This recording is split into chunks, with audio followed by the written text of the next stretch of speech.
back is up, right? Right, nose up and down.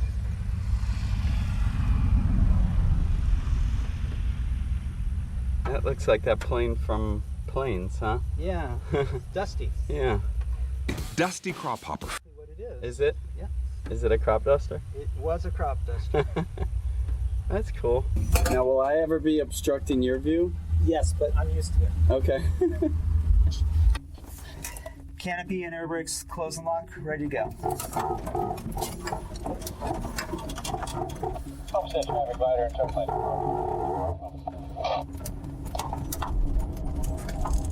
So we're going to bounce along the ground here for just a second. And now we are flying. So we stay low to the ground. This is a dangerous part, where if we were to balloon up like a kite, we would pull the tail up and drive the nose of the tow plane into the ground. So that's why the initial 200 feet, Phillip, are the most critical. If we have an engine problem or a rope break near the ground, we'll land straight ahead or forward. We're now approaching 200 feet. At 200 feet, we would turn around and land on the runway that we just took off on. So we're headed eastbound now. We're probably going to kind of do a turn off to the left and do a circle and see the bird up ahead. We're going to maybe fly with those guys a little later. They're my brothers, is what I call them.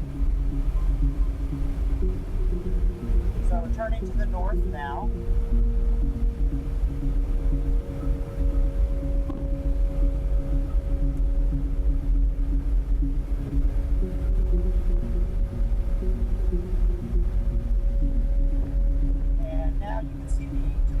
Is the Everglades.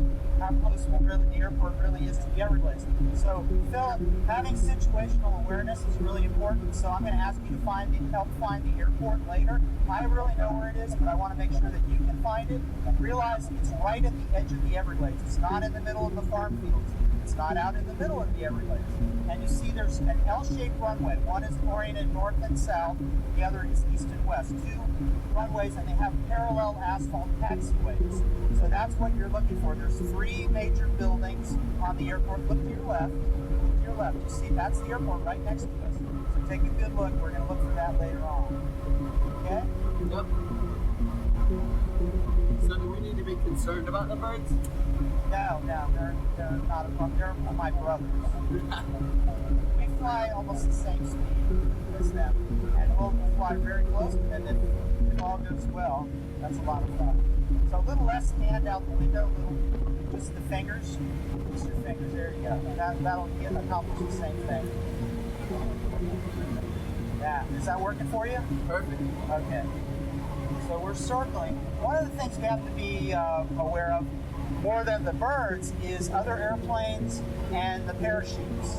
So if you see, Phillip, if you see an aircraft at our altitude, not down below us landing at the airport, or not a jetliner way up high in the sky, it's not a game about spotting every aircraft in the sky. It's about spotting the ones that are generally at our altitude, that appear to be headed near our direction. Or even if they're not headed in our direction, at least ones that are near our altitude. So we'll watch for that. And so please let me know if you do see that. As we come back down, we'll see a lot of aircraft in the pattern landing and taking off from Homestead. So I don't want to overwhelm you with like too much information. So some of this is like all the things that I worry about that you as a kind of passenger rider would not normally worry about. But there's this concept called primacy of knowledge or primacy of learning, where I'm trying to tell you the right thing the first time, because that it kind of makes a bigger impression. So it lays the foundation for being a safe pilot when you really kind of have a better understanding of all the concerns. It's not like every possible danger, it's just the routine things that we think about as a pilot when we're entrusted with somebody else's life in an aircraft. So. And there's probably 100 things you think about when you're driving a car. Check the rear view mirror before changing lanes, and look both ways before passing through the stop sign. Same kind of thing. So I'm just letting you know these are the things that we think about when we are flying.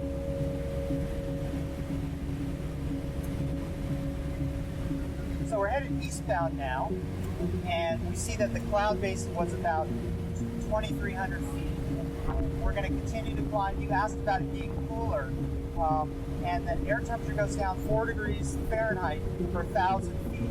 So at 2,500 feet, we're like 10 degrees, already 10 degrees cooler than what we were on the surface. So enjoy the natural air conditioning. This is great. Yeah, and it'll be even quieter once we get off tow. You see we're going about 55 knots right now. See, look at the airspeed indicator.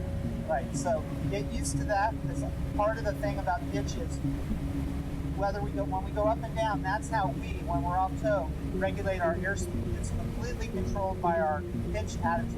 It's like if you were snow skiing and you're going downhill and you go straight down versus kind of at a sideways angle, that's how you go faster. So you accelerate by pointing the nose farther down, you slow up by pointing the nose higher. And you see that we're not doing dramatic pitch changes. So we're up through 3,000 now and headed eastbound, and had to turn up the radio a wee bit. And sometimes, Philip, I might be talking on the radio and listening on the radio, but not so much this high up. So one of the things that we do is a positive exchange of controls so that you know that you're the one that's supposed to be flying. So when I'm going to give it to you, Philip, I'm going to say, you have the controls. You're going to acknowledge by repeating back, I have the controls. You'll say, I have the controls. I'm going to repeat back, you have the controls. So, and when I want it, I'm going to say, I have it. You say, you have it. I say, I've got it. Something like that, to that effect. But I'm going to grab it right away if I need to. And as I said, don't worry. It takes some practice. Also, unlike a car, there's a little bit of a lag. It's not like the front tires are touching the pavement and you have a direct physical connection. When you're flying, especially at slow speeds in a glider, the thing that makes you turn or pitch nose up and down is airflow. And so you have a certain inertia that you need to overcome with the air pushing on the control surfaces. So it doesn't react instantly. There may be a 1 or 2 second lag. So you put in a little bit of pressure and you wait for it to begin to react. If it's not reacting within a 1 or 2 seconds, then you put in a little more. And with practice, you learn how much pressure to put in initially. And so you kind of get it very close on your initial control movement, and that's very hard to do when you're first starting. So you'll get a little sense. And a lot of times what I'll do, Philip, is I'll let you take it for a minute or so, and then I'll take it back so that your brain can kind of process it. Okay? You can kind of think about, well, what was really going on, and then I'll give it back to you again.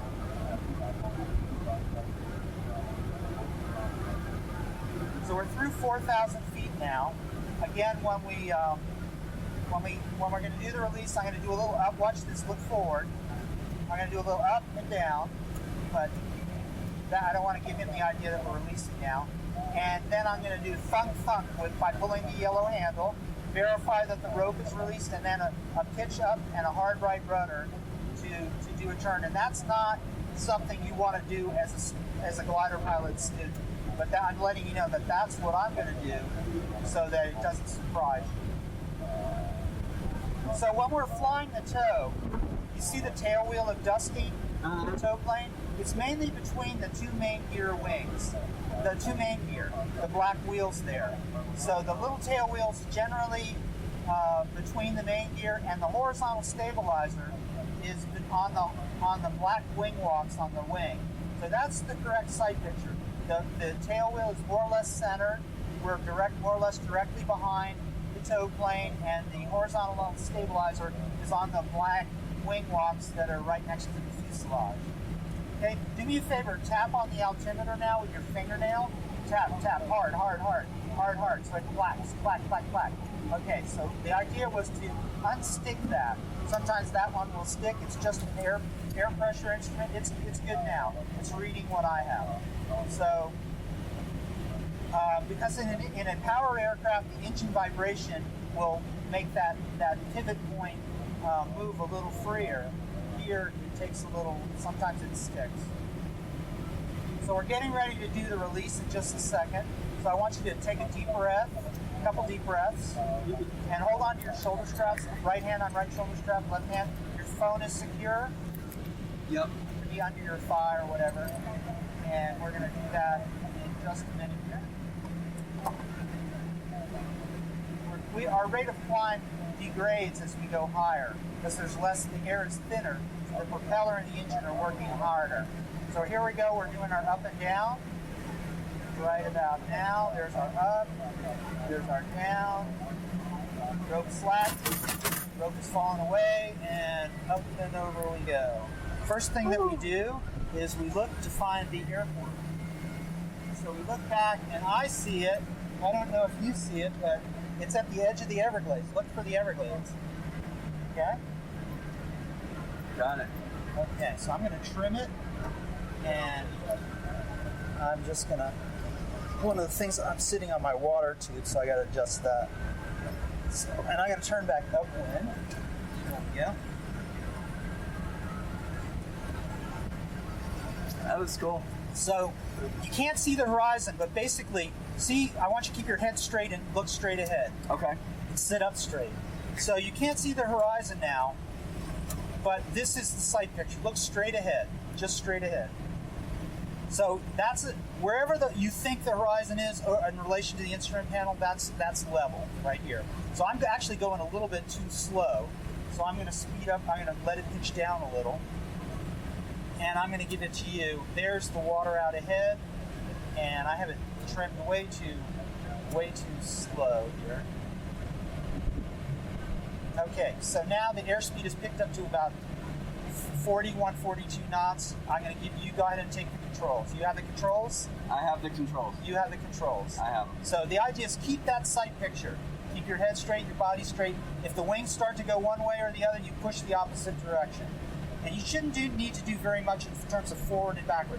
Don't let it bank at all. You cannot accept any bank. In other words, the more it banks, the longer you wait to correct, the harder it is to correct. So the idea is to make tiny little corrections immediately is the easiest way to fly, the smoothest way to fly. So, and one of the things that will happen is the nose will begin to waggle back and forth because you're not using rudder. But if you are using rudder, you can hold the nose dead steady like you are now. So a little firm pressure on both feet will allow you to kind of, if it's banking to the right, which it is now, you push left and put a little left rudder, and then but you let it up as soon as it comes back level. So you kind of react quickly so that you don't overshoot. And we're more or less headed upwind right now, so that's a good thing. So let's go ahead and turn back and look for the airport. So do a hard turn right. Here you go. I'm going to help you with the rudder.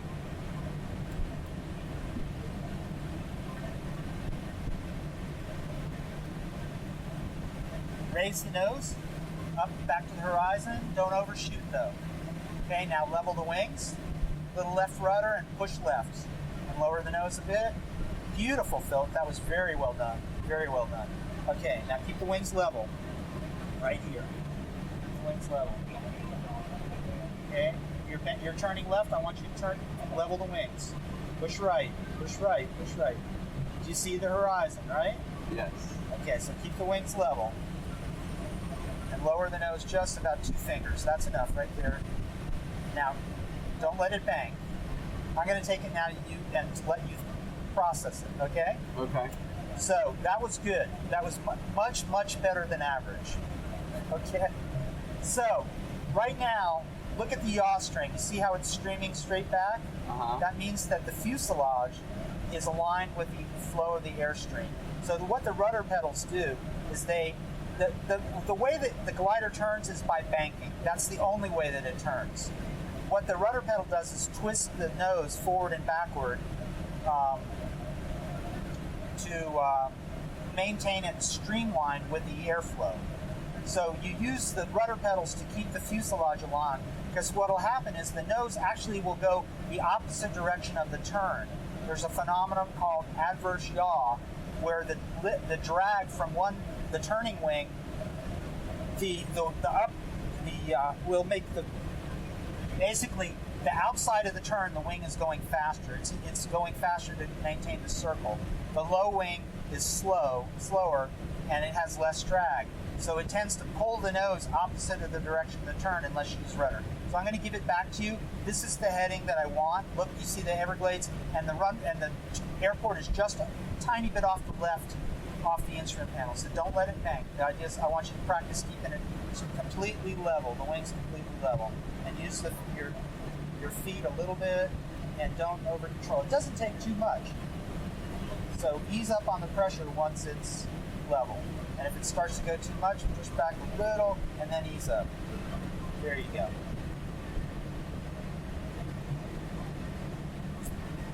Very nice. Good, good. And you're headed in the perfect direction. Can I ask you if you do see the runway, the airport? Yes, I see it. Very good. Very good. It's like an instructor's worst fear. The student goes up and can't find the airport on their first solo. So yeah, that's how it's our safety net, you know, that's where we want to end up. So we don't want to have, you know, become oblivious to our position. And so as we get further west, my goal would be to end up under a cloud that we can hopefully find some lift in and continue to fly. And you're doing very well right now. That's good.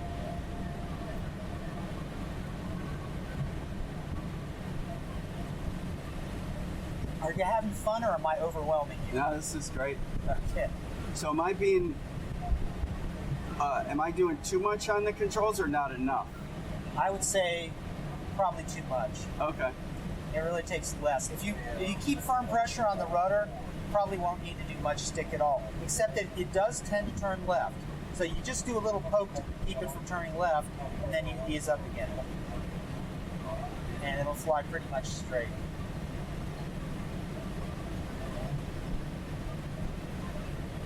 My pitch is good? Pitch is very good. Very good.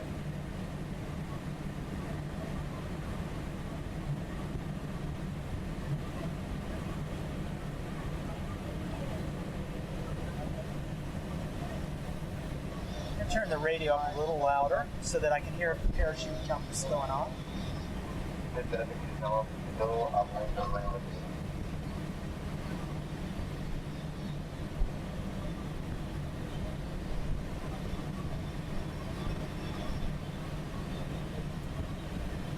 So the downside is you may think, well, I'm not getting to look around or take photos, but I'm going to take it once we get beneath the clouds a little, and so you'll have a chance again. And also you'll be able to see more because you'll be closer to the ground. And high up today, because of where the clouds are, you don't really have that good distant view. So you wouldn't have been able, all you see basically are clouds.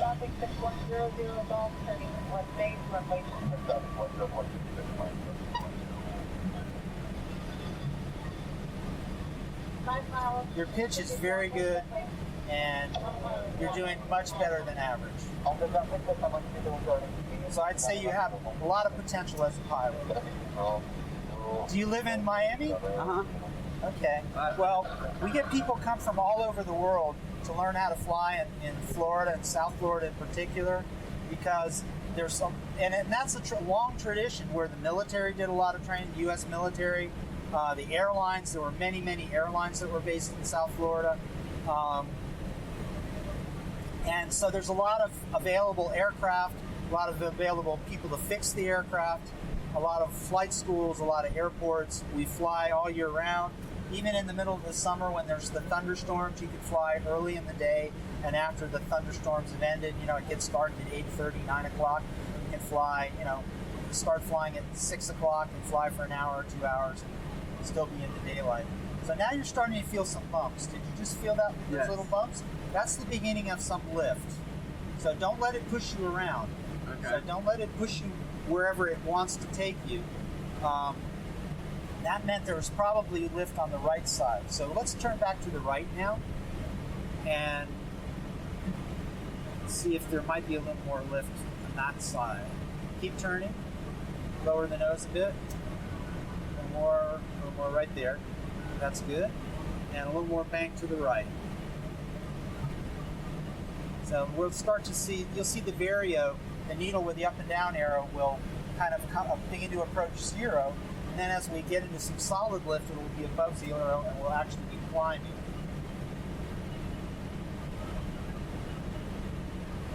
Keep turning right. I would go straight now. I'm gonna fly straight through that cloud. Well, you're going to fly straight for a minute. I'm going to probably take it in another minute or two. So bring the nose down about 1 or 2 fingers. There you go. And right there, level the wings right there. Is there a gauge that shows me what my wings are doing? Is there a gauge? No. You're supposed to use the horizon, and I realize you can't actually see it. Right. So you have to use your inner ear, I guess, a little bit, and the sight picture of what's level. And let's go a little further right now, because we do have clouds dead ahead. Let's go do a 90-degree turn to the right, lower the nose again. There you go, that's enough. And roll the wings level on heading of north, which is there, right there. Roll the wings level. Okay, lower the nose. Don't be careful of not pulling back when you stop your turn. Okay, that's good. That's level. So remember, it's left and right without really much forward or back pressure. And so you don't want to fall into the habit of lowering the nose or raising the nose in a turn, especially when you're thermaling, because that will affect the vario and it makes it inefficient. There's certain speeds that are most efficient. This is like way too much information, Philip, but I'm trying to tell you what it's really about. So I'm going to go ahead and take it now, Philip, for a minute and see if I can find some lift. I've got the controls. You've got the controls. I have the controls. So I want to go back over here where I think now, yeah, this is a great time to take some photos. And one of the things I find is if you hold your phone horizontally and put it out, the camera lens out the window, you don't have to stick the phone out, but just so it's not going through the thing. Now I'm going to make a left-hand turn, so you can just hold it still, and you'll have like a panoramic sweeping turn that'll be nice and steady, hopefully, and will look really nice when you watch it. Not make who's ever watching it get seasick because it's moving around so much. So this is like a nice little turn, panoramic view of South Bay. And I didn't point out all the landmarks like the Air Reserve Base or Homestead Speedway or the Channel 6 Tower or the Turnpike, the US 1, all these things that are out there. So yeah, so this is a kind of a thermaling turn, a pretend thermaling turn, where we're going slow, we're keeping the nose very steady on the horizon, and if you look at the stick instead of looking at the camera, you notice it's really not moving very much. And I'm actually using 2 hands so that I can fly, so I fly better and not move around too much. So what I'm trying to do is kind of get down below the clouds and so that we can begin to find some lift. So now I'm going to go a little bit faster and level the wings. I see a cloud ahead that looks pretty good. So we're going to go to that one.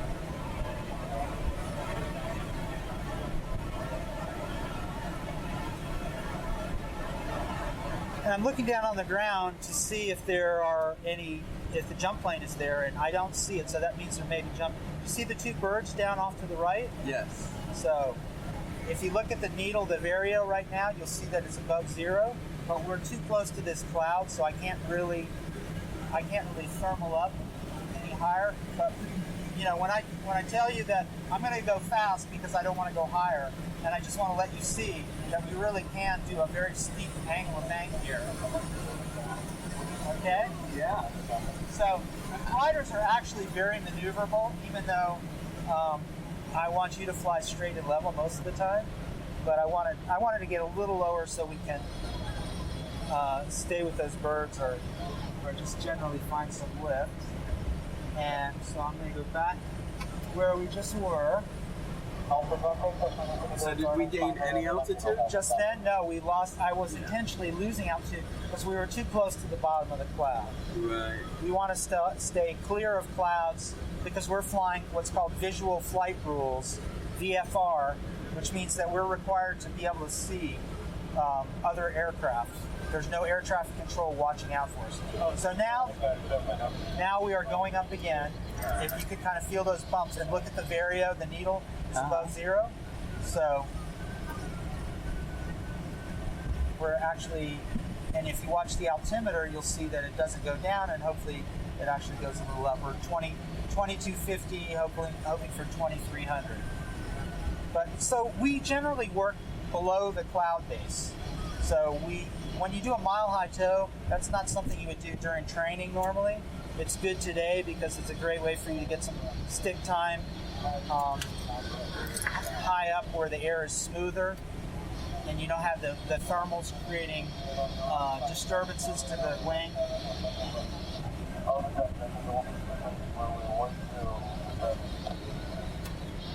And there's a bird over there off to the right.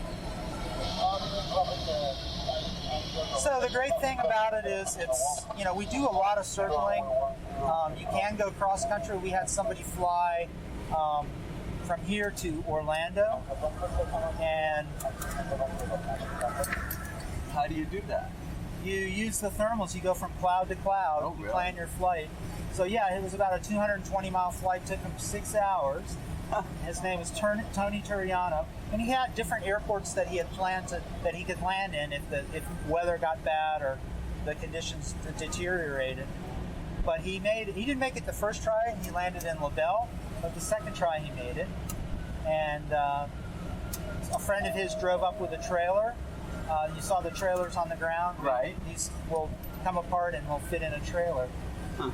So there is that part of the sport of soaring is to go cross country, and gliders will go thousands of miles or more than 1,000 miles. I think the record is down along the Andes, flying from Chile all the way up to near Ecuador or Colombia. Here in the United States, people will fly across several states, so it is possible. But for what we do here at Miami Gliders, most of the time we are within sight of the airport. In these training gliders, we're within sight of the airport, and we circle underneath cumulus clouds and go from cloud to cloud. And it's think of it as a nice, comfortable armchair where you get to observe the weather, watch the world go by underneath, and kind of relax. It's like sailing. Do you do any sailing? I have, yes.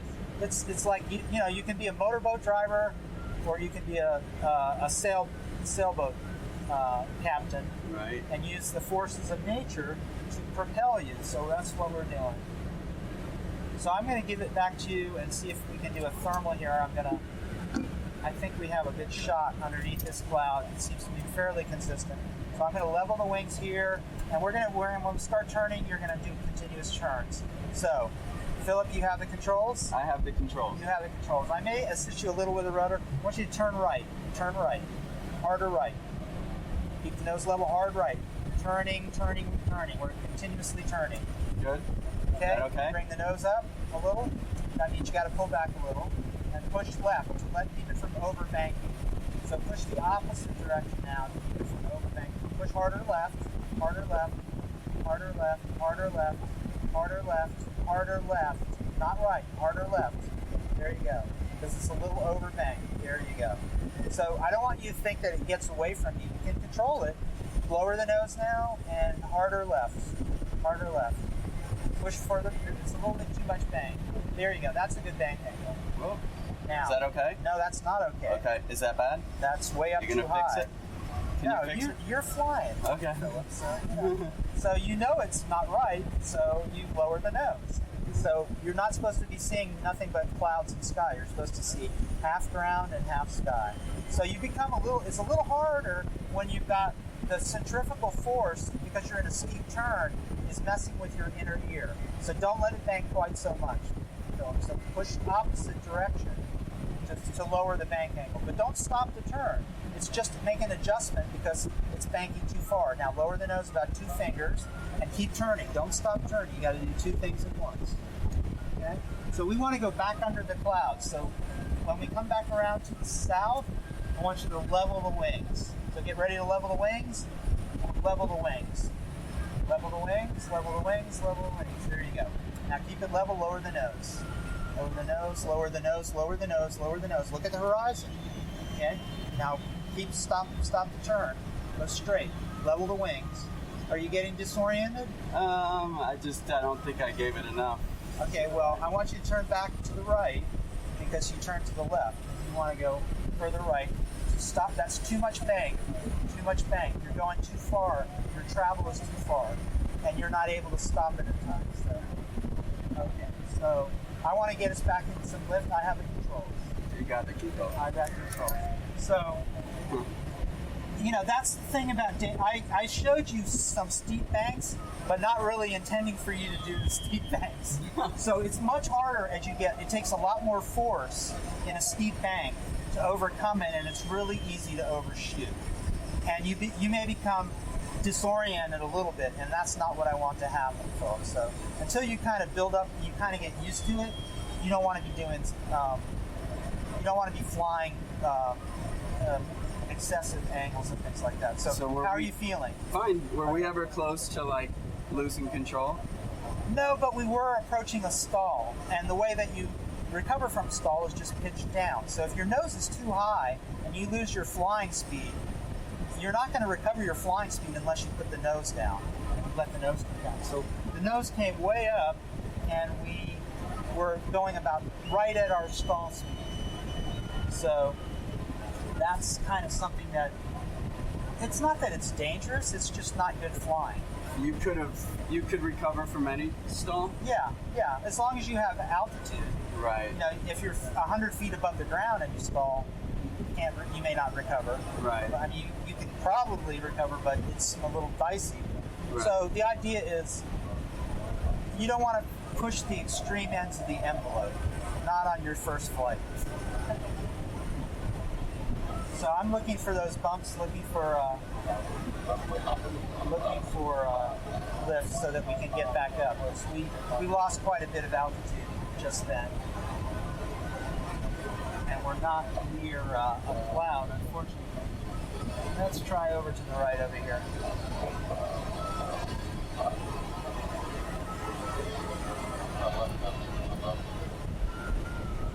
If you see birds, please let me know. okay. I'm going to struggle to get us back up.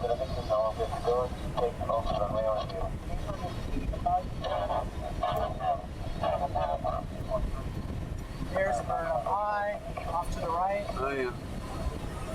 The birds, they give you clues on the thermal? They are a good sign, but he's not circling, so he may not. He's just looking for lift too.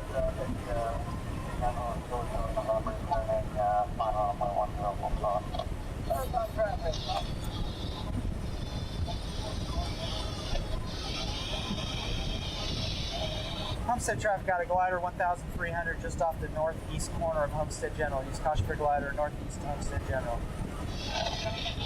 So we're zero sync now. I feel some bumps. So I don't give up so easy, Philip. But basically we land at 1,000 feet. We start our landing approach. So we have to either climb now or we have to land. So altitude is life in a glider. Not really, but you know, get high, stay high is what we like to say. Because you go through minutes sometimes where there is no lift, and or you can't find it, you want to have a little extra.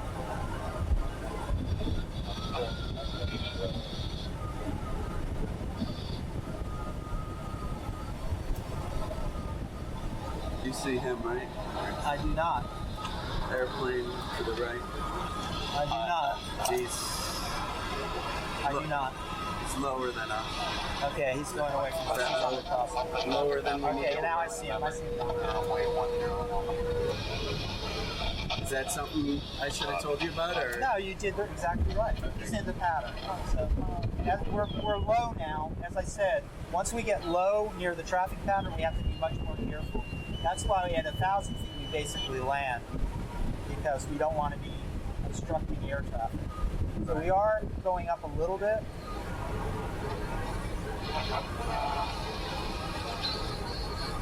You doing all right? Yeah, great.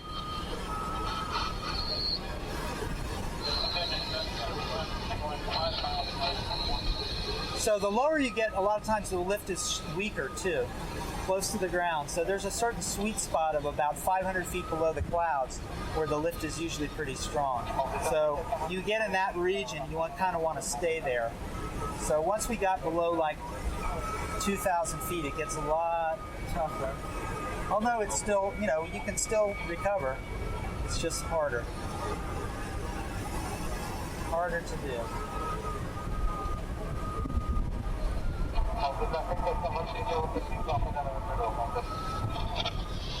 Homestead traffic out of glider 1,200 northeast of Homestead. Have the traffic on crosswind in sight. You're below us by about 300 feet.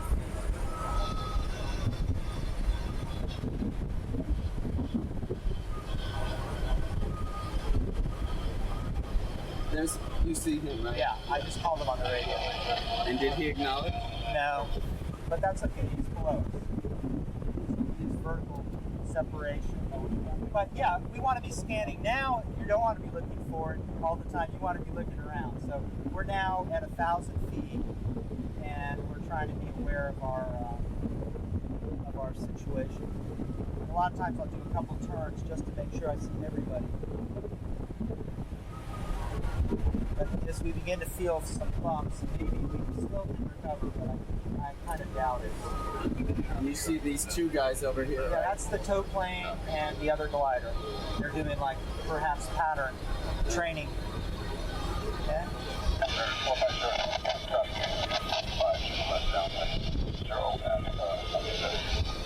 Homestead traffic out of glider 900 feet just off the northeast corner of Homestead. We'll be landing runway 9 turf, Homestead. Okay, so we're looking around. I didn't see anybody else. We're going to head back over that way to do our landing. So everybody's flying in that rectangular pattern that I talked about. And we're going to now enter the left downwind, what's called the left downwind. Homestead traffic out of glider entering left downwind, runway 9 turf, Homestead. So I'm going to go a little faster.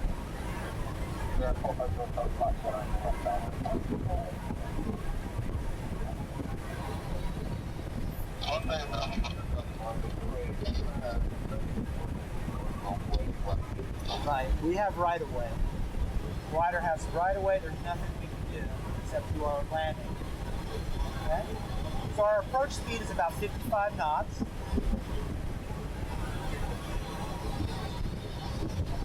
And there's a big thermal right there, but we're not going to do anything except we're permitted to land.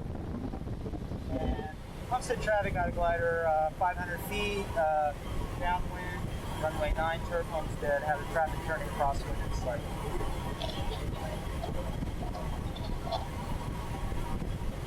Okay, so we're trimming for 55 knots. We're looking to the left. We don't want to turn our back on the runway now. We want to continuously look over our left shoulder. We're looking for cross traffic. I don't see any. We're going to begin to use the blue handle. Watch your knee. Okay.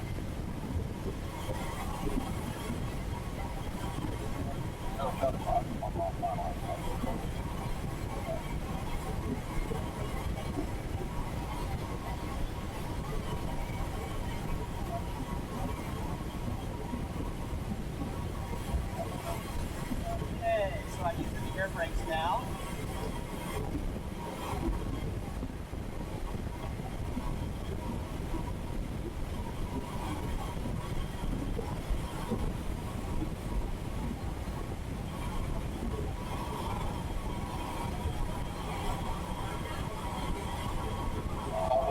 We land level, completely level.